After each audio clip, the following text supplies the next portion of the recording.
Hey, what's up, everybody? This is Charles Sabanson. Welcome you guys to another episode of the DREAMERSPRO show. We cover everything from sports, hot topics, classic debates, entertainment. We'll give you guys a fresh perspective on things and how we see them. And today we got a hilarious show for y'all. But before we get into it, please make sure you like the video, sub to the channel. Be sure to follow me on Instagram. My handle is CTABANZ. So let's get into this topic, man. So Stephen A. Smith had a pretty rough few weeks in media. The latest one was when he went on TV after this NBA scandal broke loose with Chauncey Billups and Terry Rozier and Damon Jones. And he went on there and everybody was kind of talking about it from a sports angle, but then Stephen A. Smith decided to go up there and take a different approach to things. He decided that he wanted to flex his political muscles and go on there and essentially explain these things to us from a political standpoint. And he ended up taking aim at President Trump, right? And the comments he made ended up causing people, Kash Patel, the director of the FBI, to basically call what he said one of the dumbest things he's ever heard in the history of television or something like that. So we want to play what Stephen A. Smith had to say about Trump because it all ties in here. Take a listen to Stephen A. Smith talking about Donald Trump about 2 weeks ago. Take a listen to this here. But there's a macro perspective that everybody has to pay attention to, and this is where I come in. We're sitting on here on the sports show doing First Take. We all know what other stuff that I do. We know what world that I live in terms of politics. How many times, for one incident after another, have I said, Trump is coming? He's coming.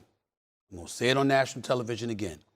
Bad Bunny is performing at the Super Bowl, and all of a sudden you hearing ICE is going to be there, looking to engage in mass deportations. The Super Bowl, disrupting things. Big night for the NBA. When Wembanyama put on a show. That has now been smeared because we're talking about this story, okay?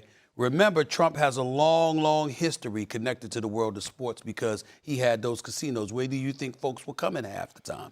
I'm not talking about individuals. I'm talking about the culture. When people want to go to a casino, when people want to gamble, when people want to party, or whatever the case may be. This was his kind of connection to that. Why am I glad you're here, Monica? Because don't be surprised if the WNBA is next on his list. Mm-hmm. Because when you've got all of these protests that have been going out there and people that have been protesting against him and what have you, this man is coming. He's coming. And I've been saying it for a long time. And to me, this is the latest nugget of evidence that we're talking about right here. That's not to question the legitimacy of the case. We don't know. We're all sitting up here and we're saying that we don't know. But anybody that has been around him, anybody that has talked to him, anybody that has seen his reactions from the sports leagues and the positions that people have taken, they are not surprised at what's going on today. I'm watching a press conference with the director of the FBI. Yeah. Tell me when we've seen that. We've seen people, we've seen accusations before. We've seen athletes get in trouble with the law before. You don't see the director of the FBI having a press conference. It's not coincidental. It's not an accident. It's a statement. And it's a warning that more is coming. Mm-hmm. And that's what they're saying here. And everybody better, I'm just telling you, mm-hmm. It's as serious as it gets. This ain't the platform for me to get into it the way I'm going to get into it. But I've been saying he's coming. He's coming because in his eyes, folks try to throw him in jail. In his eyes, he's innocent. They try to put me behind bars. I'm getting everybody. He's not playing. And so this, in a lot of people's eyes, talk to people in the NBA, talk to people in the NFL, talk to people in the world of sports. They think this is like the tip of the iceberg. These are the kind of words that are coming out of people's mouths. It's not a surprise. It's very disheartening. It's very concerning. We don't know where this is going to go. But this is just the tip of the iceberg. Everybody's better brace themselves because he's coming. Great. So you heard that, right? So when he said that, some Trump supporters came out and said, how could you say this investigation started before Donald Trump and blah, blah, blah, blah, blah. Some people were calling him out on that. And then Stephen A. Smith went on this show and kind of backpedaled a little bit, especially when he was reacting to a FBI director, Kash Patel, had to say.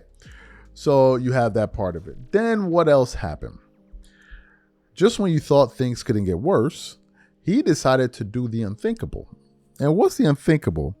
He decided that he was going to apologize to Jasmine Crockett. Now, for those of you who know, Stephen A. Smith really got himself in a lot of hot water with people this month because he decided to go with Texas U.S. Representative Jasmine Crockett. And everybody came for him. But if you know anything about him, usually what Stephen A. Smith does is whenever he takes a position, even when he's wrong, he will still continue to keep fighting and defending this position. But what ended up happening was I think the heat became too much for him. It became too much for him. So he ended up making an apology. Little did he know that this apology was going to get him thrown out of MAGA. So for those of you who didn't hear him apologizing to Jasmine Crockett, I want to play his apology here now and then continue on the show. Take a listen to Stephen A. Smith here. I wanted to take a moment because I saw something disturbing in regards to President Donald Trump and how he came at Representative Jasmine Crockett. And I wanted to take this opportunity to attack this issue as it pertained to me and Jasmine Crockett because I personally have had an issue with how things have been misconstrued and misinterpreted. But at the end of the day, I have to own it. And that's what I'm going to do today. And so when somebody says to me, Stephen, rather than point to her and her verbiage and her language and how she talked about the president, what about how he talks? I have no problem with that. I can understand that.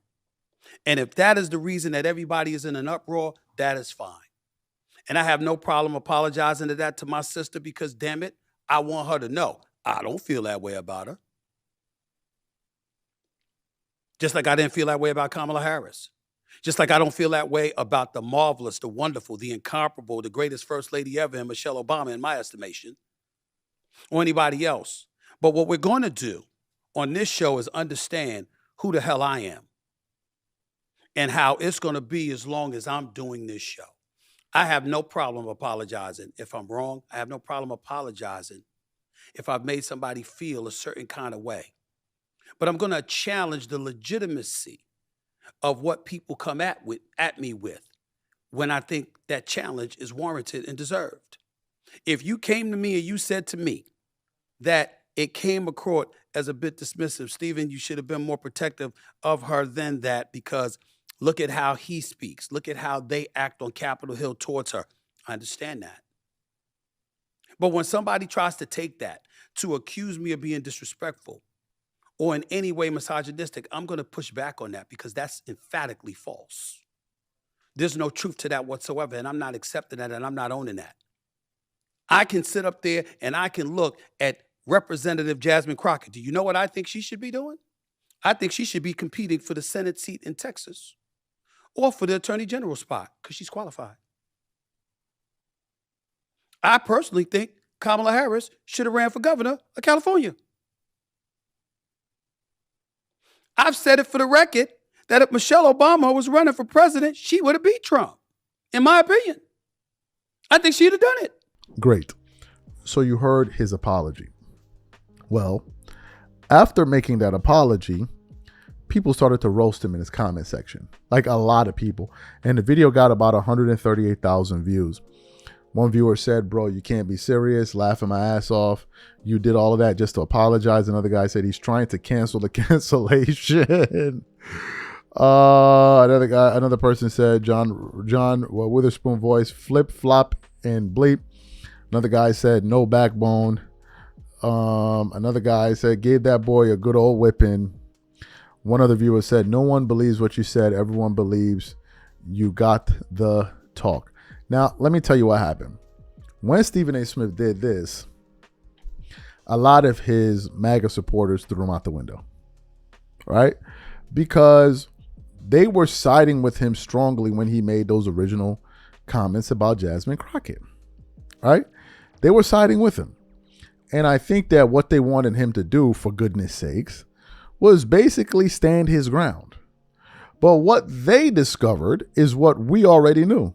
Stephen A. Smith ain't standing on ground nowhere. If the pressure gets too hot, he gonna grift over back to the opposite direction of things. And that's essentially what happened, right? And they got upset with him, and so they threw him out the door. And now what ended up happening was, given these two series of events, he's now shown himself to be a grifter. And a lot of people were calling him that on his audience, in his comment section, which is one of the reasons why I say, if you're going to grift, keep the grift going forever, bro. Don't give up grifting.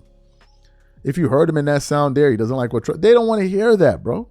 They don't want to hear that. And now I think your man put himself in a situation in which no side can take him seriously at all about anything on any of these issues, which is hilarious, because I think Stephen A. Smith's main goal here is to be taken seriously as a political voice. I think that was his main goal, but he jumped all over the place too many times. Now, to be fair, the part about him saying that the president is targeting the NBA through the FBI, Patrick Bet-David, who is a conservative, said as much on Valuetainment, right? And when he said that, he even referenced Stephen A. Smith. So Patrick Bet-David believes that as well, right? And as I'm sitting here thinking about Stephen A. Smith, man, I'm like, where are you now on these issues, man? What side are you on? Let me guess. You're an independent, right? Sure you are. Anyway, I just wanted to touch on this because it was something that was cracking me up today. So these are my thoughts on that. Whatever you guys think, please leave your thoughts and comments in the comment section. We catch you on the next show. I'm out. Peace.